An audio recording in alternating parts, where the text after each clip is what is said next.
Hello, friends. Very nice to be with you. Obviously, we're talking about difficult issues, and so I'd like to just get straight to it. Um, I'm going to talk about the idea of the hybrid war and its mobilization against countries like Venezuela and Iran. But in order to get there, I think it's important to understand the very long history of the hybrid war, which comes under so many names in American, US military policy. It comes by names such as low intensity conflict. In fact, I'm going to read out a few of the names in which we've seen the idea of hybrid war developed over the last 60 years. Small wars, counterinsurgency, foreign internal defense, low intensity conflict. This is my favorite now. Military operations other than war, which has its own acronym, MOOTW, M-O-O-T-W, military operations other than war.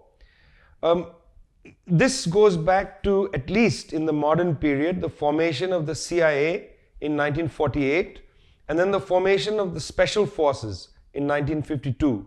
You know, it's one thing to have the CIA, but the Special Forces was important. It reports directly to the White House, running through the Pentagon. You have people trained essentially in a kind of warfare where you don't have to mobilize entire armies. You come in, you can assassinate, you come in, you can, put pressure on people, blackmail, and so on. So, that's the world of hybrid war, and it has a very long history. It's important to understand that. It didn't start yesterday. The idea of small wars is a little different than hybrid wars, but low intensity conflict, military operations other than war, very important concept. I'd like us to spend some time as well on some of the ideological pieces that come behind the idea of hybrid war. In 1962, the Kennedy administration released a document. We got to see it publicly much later, but they released it to the administration on so-called foreign internal defense. I'll come back to this in a minute. And in that document, they wrote, it is important for the United States to remain in the background and not to expose the United States unnecessarily to charges of interventionism and colonialism. It's a very important point. The United States, in other words, acknowledges that its policies are tantamount to interventionism and colonialism. The point isn't not to be colonial. The point is you don't want unnecessarily to expose yourself to the charges of colonialism. In other words, do things that are essentially colonial, but don't let yourself be seen as colonial. I think this is a fundamental part of the ideological world of the concept of the hybrid war. So before I get into some detail about the hybrid war, I'd like to just point out, how has the US government been able to produce amnesia? How has it been able to produce this ability of being colonial without appearing colonial? So 4 very quick points. The first is the government and US history has promoted a sort of implicit faith in the United States government. This idea that when the US government does something, it's not doing it for some nefarious motives. It's always doing it for good. We see this in our time where people will say when the US government bombs a country, it's doing it to save, civilians. It's for humanitarian intervention. It's never for anything other than that. I remember during the time when the United States, which is really the heart of the North American Treaty Organization, or NATO, when the US through NATO was bombing Libya, it bombed Libya with a United Nations resolution 1973. This resolution asked for a review of the bombing. After the United States had completed the bombing through NATO, questions were raised, shouldn't NATO now come back to the United Nations with an after-action report? After all, it was part of the resolution. Peter Olson, the lead lawyer of NATO, lead counsel, wrote a letter to, essentially the UN, but it was indirectly to Human Rights Watch, in which Olson said, the United States or NATO never conducts war crimes. You can never see us as conductors of war crimes. If you find any evidence of it, then it's accidental. In other words, barbarians, other countries, Libya, the Libyan government, barbarians commit war crimes. The United States and NATO, but mainly the United States, never commits war crimes. It only bombs in a homeopathic way for human rights. In other words, the first way in which this amnesia is created is they produce an implicit faith in US power. When US utilizes its power, it's for the good. The second way in which this amnesia is created is the United States says that it's always others that are doing bad things. This Russiagate thing is very much part of it. When the United States overthrows a government, and the list is very long, Albania 1947, Italy, Greece, Guatemala, Iran, it's a very long list. When the United States overthrows governments, well, that's for the good. It's to create the conditions for the free world. But when, say, Russia intervenes in a US election, my God, it's a scandal. So this idea that the enemy is always somebody else, the bad actor is always somebody else, is a very much important part of the creation of amnesia. The third way in which amnesia is created is by a sort of surrender almost. The major cultural industries in the United States, including the academy, television media, print media, and so on, those who shape opinion about particularly foreign policy, have essentially a US State Department view of the world. They are essentially stenographers of US power. And when they're not, for instance, Duke University and the University of North Carolina's Middle East program, pressure can be put on them. The reason I say this, use this example is it's of course most recent and it's public. But a lot of this pressure happens quietly. When you come to renew your grant from the US government for foreign language study, privately you are told you've got to be much more in line with US State Department values if you're going to get your grant. So privately they control them in a way. But you don't even need to control. I mean, there's a self censorship. And this self-censorship, you see this a lot in the television media, comes through seeking access from the State Department. If you want the first interview, you better play ball with them. You better have their point of view. But also, this implicit faith in US power, point number one, comes in here. And the culture industries essentially, as people who have this implicit faith, reproduce the State Department ideology. And finally, very cleverly, there is a way in which the discourse of the conspiracy theory is mobilized. So that then, those who believe, for instance, that the aliens are coming in and taking over parts of the US, or that aliens collaborate with the US government, that sort of very far-fetched idea is put into the same framework as people who say the United States is conspired to do a coup against Venezuela. They'll say that these are all conspiracy theories. Now, the first one is, I think to my mind, more in the realm of the ridiculous, but by linking this one about aliens collaborating with the State Department or the Pentagon in Area 54, this, what is really quite a ridiculous idea is linked to an idea which is that the United States has a conspiracy to overthrow the government of Venezuela, very credible, easily to document and so on. But by linking these two, you create now the sense that this argument is ridiculous. That the argument that the United States is deliberately trying to overthrow a government is a ridiculous argument. Well, if the United States is trying to, and because of implicit faith in US power, then it may be a good thing. So you have it both ways. You say, well, yes, the US is trying to, but only for human rights. Or you're crazy for suggesting that the US government is trying to overthrow, because you're somehow now like people who believe that the Pentagon and the aliens have a special office, liaison office together. So suddenly all these things are called conspiracy theories and they are dismissed. It's a very clever way to ideologically create, to delegitimize a criticism of US foreign policy. So this is a part where I would call, the production of amnesia. It's a very important part of the hybrid war. The hybrid war requires the ideological terrain to be commanded by the US government. And the government has been extremely successful in this way. Media houses and so on, they essentially prefer to have retired generals talk about foreign policy than people who are critics of the government. It's extremely normal to see that, as the way that they operate.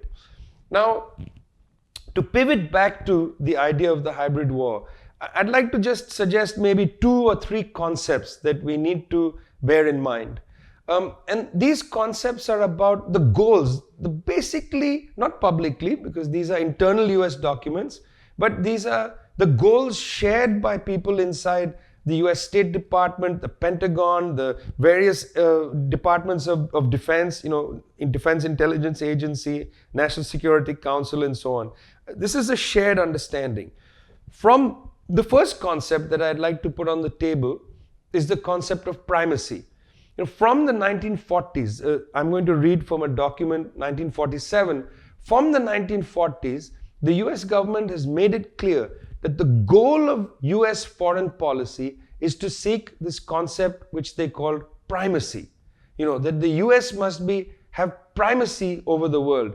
And this statement from a State Department document, 1947, makes this clear. They say, to seek less than preponderant power would be to opt for defeat. In other words, the point isn't to have, a balance of power in the world or anything. It's to seek preponderant power, to seek primacy. Preponderant power must be the object of US policy. I'm not saying that the US government is seeking preponderant power. The US government has said this in 1947, and then the evidence indicates that they have, consistently attempted to attain this objective. Whether it's overthrowing governments in Iran or in Chile in 1973, whether it's trying to utilize international agencies to funnel US interests through them, the IMF, the World Bank, creating groups like the Organization for Economic Cooperation and Development, the OECD in 1961, creating the Group of 7 countries in 1974. Each of these institutional arrangements are, in a sense, vehicles for pushing American power through them. So the US policy is primacy, and the evidence suggests that the US government has sought primacy. So that's the first concept I want to put on the table. If you go back and think about this amnesia, you never hear this kind of discussion in the culture industries, in the televisions or in print media, and very rarely in the academy do people start with a discussion, in a class on US foreign policy, that the objective is, to seek primacy. Generally, in a US foreign policy class, you'll start by talking about the different methods of understanding foreign policy, the realist method, the idealist method, etc. By the time you've gone through 2 weeks of method, your mind is entirely battered by, this sort of realist thinking, and you don't have a good grasp that underneath all this is seeking for preponderant power. As they say, preponderant power must be the objective of US policy. If I taught this class, I'd say, let's discuss that on the first day. But no, it doesn't even come up. The second concept, we have primacy first. Second concept is stability. It's an important concept. In that Kennedy report from 1962, they say that the US government must immunize vulnerable societies. Now, I'd just like to make a point on the side before coming back to this. We've periodized US foreign policy. On the one side, you say there's the Cold War. The other side is the War on Terror. And the gap is somewhere in the 1990s. The Cold War, 1945 to the 1990s, and then from the 1990s onward, War on Terror. In fact, I would say this is a completely erroneous periodization. This is one long period where it's a war against the United States seeking primacy on the one hand and the forces of decolonization on the other. That's the real battle. The real battle is between the North and the South. And things like resource extraction and so on play a huge role. Why did the US government overthrow Arbenz in Guatemala in 1954? Well, because Arbenz was going to nationalize United Fruit, a major US-based multinational. Why did they overthrow Mohammad Mossadegh in Iran in 53? Because Mossadegh was going to nationalize the oil fields and oil installations.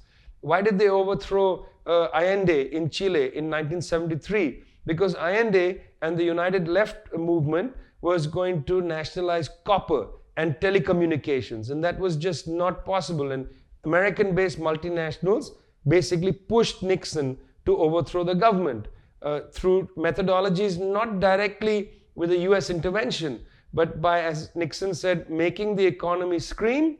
In other words, using financial pressure, and on the other side, asking the Chilean military, led by Augusto Pinochet, to leave the barracks and overthrow the government. The United States could say, remember this from Kennedy in 1962, we don't want to expose ourselves unnecessarily to charges of intervention and colonialism. When you read the correspondence between Nixon and Kissinger around the overthrow of Chile, they say to each other, we cannot allow our fingerprints to be on this coup d'etat.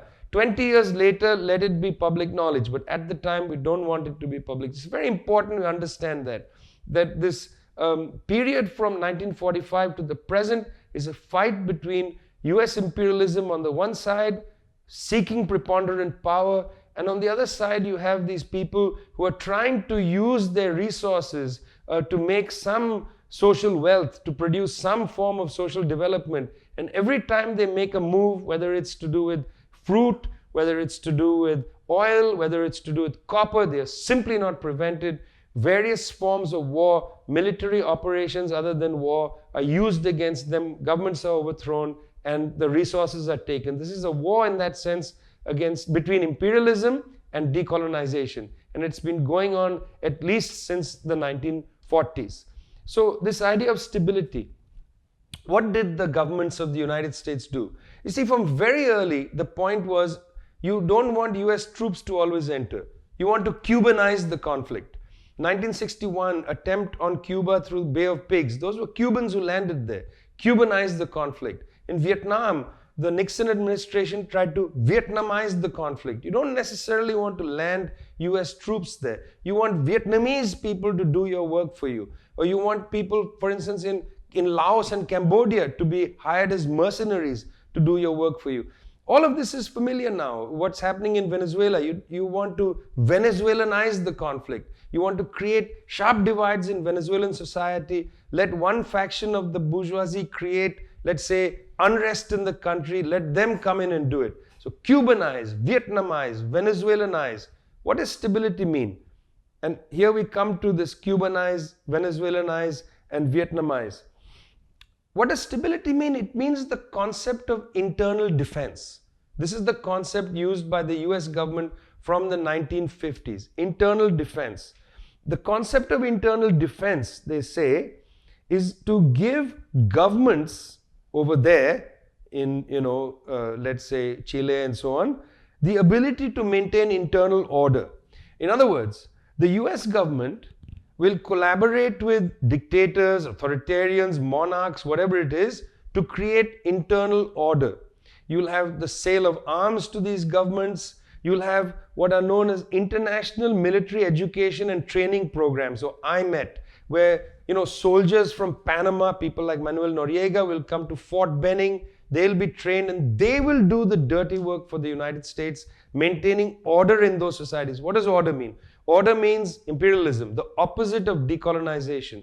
You don't want those people to control their own resources. So you have these proxy groups, whether Manuel Noriega in Panama or Augusto Pinochet in Chile. You have these people essentially operate on behalf of the United States to create an authoritarian order so that the resources can be extracted.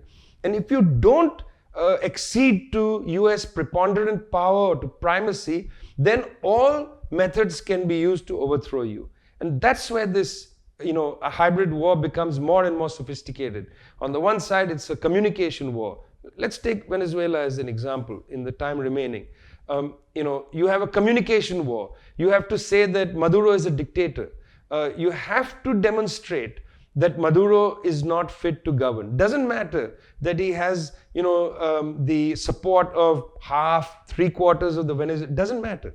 He has to be shown to be singular.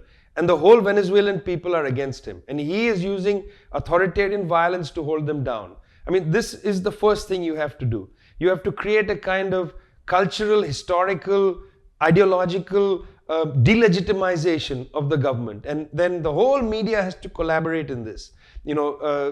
People even who feel they have some small criticism of the government come to the view that no, he has to be overthrown. He has to go. Maduro has to go. Castro has to go. That becomes the mantra. Assad has to go, and so on. So you delegitimize the government as it stands. That's a cultural, historical, and ideological game you play. Then you have to create distress inside the country. In fact, in the dossier we did on Venezuela and hybrid wars in Latin America, we quote these important US documents. One of them is from former Ambassador William Broomfield, who said last year, he said perhaps the best solution, now he's talking about the people of Venezuela, he says perhaps the best solution would be to accelerate the collapse. We should do it understanding that it's going to have an impact on millions and millions of people who are already having great difficulty finding enough to eat. In other words, we're going to use financial techniques to create unrest inside Venezuela. So first, you've got to delegitimize the government. Second, you have to create economic and social unrest, divide the population. Doesn't matter that it's going to have an impact on millions and millions of people who are already having a difficult time finding enough to eat. The consequences don't matter. Create immense distress in the country. When you've created immense distress, fractures will start to happen among those who support the government. You will therefore then start to delegitimize not only historically, culturally, ideologically, but also socially. You will create social and economic distress. And now third, you support some non-entity, like in this case, Juan Guaido, relatively unknown person, and say that he commands the loyalty of the people. You use every resource possible to put him as the legitimate ruler. This is the pretender ruler, as they used to say in the times of monarchy. You have this person suddenly and you build him up, you give him international support, diplomatic support, and so on. Sabotage operations can take place, military pressure can come. If you don't, you can tell the government, if you don't get out of power, we'll overthrow you by force. And there's examples of this. There's Brazil in 1964, where there was the US warships sat off the coast of Brazil, and those warships put pressure on the government in order to facilitate the coup. You had the mining of Managua Harbor in Nicaragua in 1979, trying to put pressure on the young government led by Daniel Ortega. Revolutionaries had taken power. You put US military pressure out. It's called gunboat diplomacy, and it's very effective in delegitimizing and creating terror inside a country. So this is the kind of game plan, as we say, against a country like Venezuela. And here sanctions play a major role, because in this point where you have the creating of distress inside the country, the kind of fracturing of society, you use weapons like sanctions, financial sanctions, economic sanctions, individual sanctions. You use these to put the pressure on the country. As Nixon said of Chile, you make the economy scream. You fracture the country, you create distress, even if it means millions and millions of people who are already having great difficulty finding enough to eat. And to put this all together, you have the situation of Venezuela, you have the situation of Iran. I had earlier just said that what we have since the 1940s is a war between imperialism and the forces of decolonization. What makes Venezuela such a problem for places like the United States is that from when Chavez came to power in the late 1990s in an election, he has attempted to use the resources of Venezuela to better the lives of the Venezuelan people and the people of what is known as Patria Grande across Latin America. And that was an obscenity as far as the oil companies were concerned and the other mining companies. Peter Monk, who was the founder of Barrick Gold, the Canadian company, wrote a letter to the Financial Times viciously writing of Chavez as a dictator. Why? Because Chavez was trying to change the agreements the previous government had made with the mining companies. That's why he was a dictator. He was a dictator not against his own people, but against the multinational corporations. And that's why he needed to be overthrown. I want this to be put right down there, that the point I'm making is this battle between the forces of imperialism, including, of course, the multinational corporations, and decolonization, which is a process very much part of the project of Bolivarian project of Hugo Chavez and the other states in Latin America. It's a fight between these two tendencies of imperialism and decolonization. And the methodology of military operations other than war or hybrid war is used against the forces of decolonization. And part of that, those operations, is the creation of a kind of amnesia about American power, an amnesia about the goals of American power, an implicit faith in American power, and then this belief that people have that they'll say, well, I just don't like Maduro, he has to go. I mean, who asked your opinion? But he has to go. And, I may not like Trump, but it's okay. Let Trump and, previously Bolton and Pompeo, I mean, these kind of gangstery characters who operate on behalf of multinational corporations, I trust them more than I trust Maduro. I mean, that is an extraordinary place we are in. And it's because you see this view so commonly held. Because of that, you know that the concept of the hybrid war is not merely, for the textbooks of political science, but indeed it's a reality. In the earlier period, from let's say the 1940s to the 1980s, before the collapse of the USSR, international solidarity was a much easier concept to understand, because it was clearer that there was, at least from the global south, that there was a two-line struggle. There was on the one side the force of imperialism, and on the other side there was the force of, say, the Third World Project or decolonization or what have you. It was a much clearer political divide. There were institutions of the Third World that were active in this. In 1961, in the United Nations, in fact, a resolution was passed by the General Assembly in which there's a line which, for me captures it beautifully. The line is, the process of liberation is irresistible. I mean, you cannot imagine after the fall of the Soviet Union, the collapse of the Third World Project, you cannot imagine a line like that written by the countries of the global south collectively to champion solidarity for decolonization, national liberation, and so on. After the 1990s, an immense fragmentation takes place among states, inside social movements, and a new influence comes, particularly from the cultural industries of the West, to delegitimize national liberation as a project, to delegitimize, governments and peoples who are fighting for justice. It's very interesting how so rapidly in a few years you move from a political force that says the process of liberation is irresistible to people who say, well, look, all we can do is maybe improve the water quality somewhere. All we can do is, help some people get literacy or housing, all important issues. But they are fragmented, no longer part of a project called, say, liberation or national liberation or emancipation of peoples. I mean, these concepts start to by themselves appear naive. And you can mock the person who talks about emancipation or, revolutionary change. You sound ridiculous in this period because they have made you ridiculous. In the 1940s, 50s, 60s, 70s, 80s, there were institutions, popular movements that had made these ideas absolutely legitimate. It was legitimate to talk about liberation. After the 1990s, liberation itself becomes a curious term.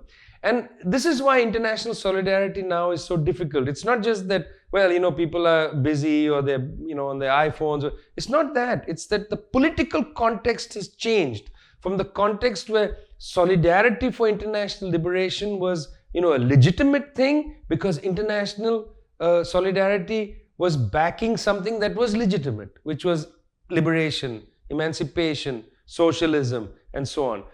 What your solidarity was for was itself legitimate.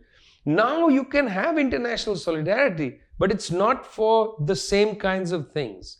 You can have international solidarity saying, I'm in solidarity to get somebody removed from prison somewhere. Or I'm in solidarity for people to have good drinking water. I'm in solidarity against the climate being destroyed. You can have a big climate strike and so on. These things are possible. So, in other words, it's not the solidarity that has disappeared, the international solidarity, that carries over. It's what are you in solidarity for?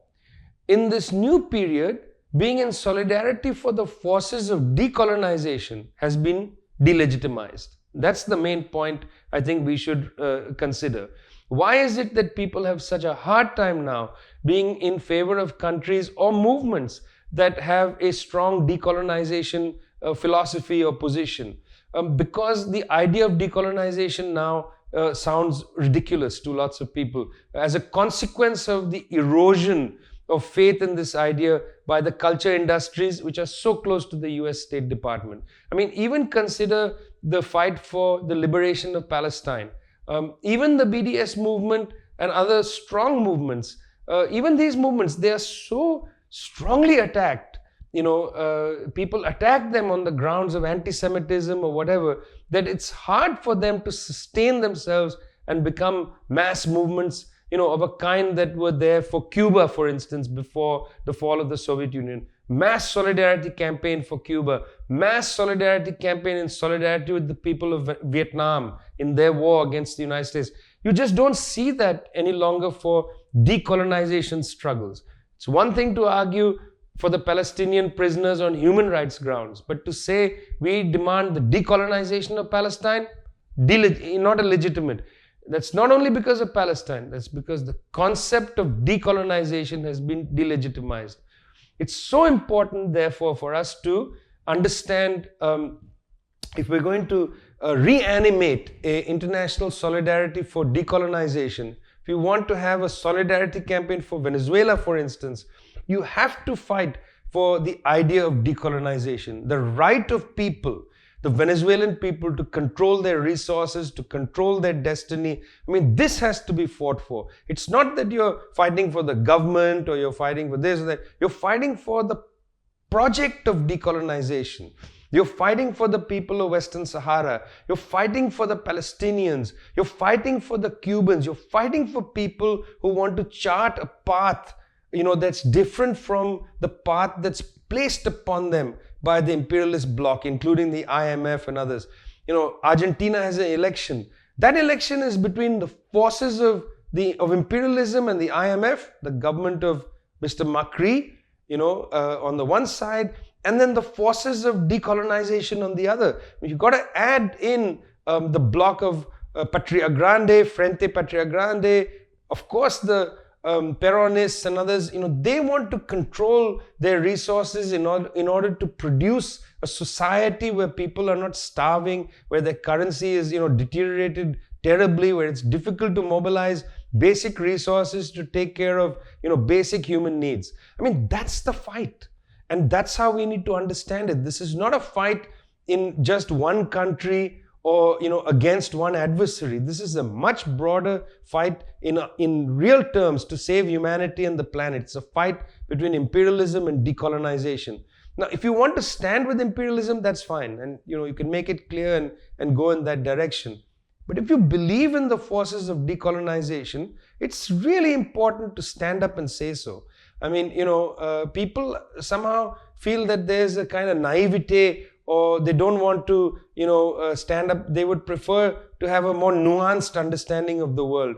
Nuance is important and fine in analysis, in appreciating things, but sometimes in politics, nuance has its problems. To be nuanced on the situation in Venezuela leaves you in the middle. And, as people like Howard Zinn said quite clearly, you can't be neutral on a moving train. It's difficult to be nuanced when a country is facing the kind of hybrid war that Venezuela is facing. On the one side, you have the forces of imperialism. They are quite clear and easy to identify. On the other side, you have the forces of decolonization, and that's the people of Venezuela, the bulk of the poor Afro-Venezuelans who back the government because they see the government as a shield against imperialism. You have some problems with the government, that's fine. You should articulate them. You should make it clear that, there are ways to improve the situation, whatever. That's okay. That's fine. But that's not a reason to go to the camp of imperialism. Fidel Castro used to say, If you make a criticism of Cuba, it depends on your outlook, on how you are criticizing. Castro said, if you are inside the revolution, if you're for the revolution and you make a criticism, that's fine. Criticism inside the revolution, totally acceptable. Criticism against the revolution, totally unacceptable, because then you're essentially saying, I'm in the camp who wants to overthrow the revolution. I'm in the camp of imperialism. That's okay. You're welcome to join that camp. One should be clear about this. In a time of intense struggle, when there's an attempt to overthrow a government, there really are only two camps. There is no third way. There is no other option. Now, once the forces of revolution are able to prevail, then they must deepen the revolution. Criticism must come from inside the revolution. You must deepen it. But at the time of this intense tension, to say that I'm neutral or I'm uninterested puts you into the camp of imperialism. And as I said, that is an option. It is a legitimate option. It's not for me. I fundamentally and firmly believe in the process of decolonization. That 1961 UN resolution is basically a resolution that I think is my motto. And it says again, just to repeat it, and I'm going to close with this because I'd really like you to reflect on this statement, this sentence. The sentence is, the process of liberation is irresistible. The process of liberation is irresistible. In other words, it is irresistible in so many different ways. It's irresistible because how can you not resist being part of the process of liberation? Why would you want to be with the oppressor? Why not with the oppressed? It's irresistible. And the other side of irresistible is it will prevail because, you cannot resist it. You cannot fight against it. The people will eventually prevail. The future is for humanity. The choice is either you're for humanity or you're for death. If the future is for death, well, then there's no question of, being a victor. Everybody is going to die. If the future is for humanity, that's the irresistible. So the process of liberation is irresistible.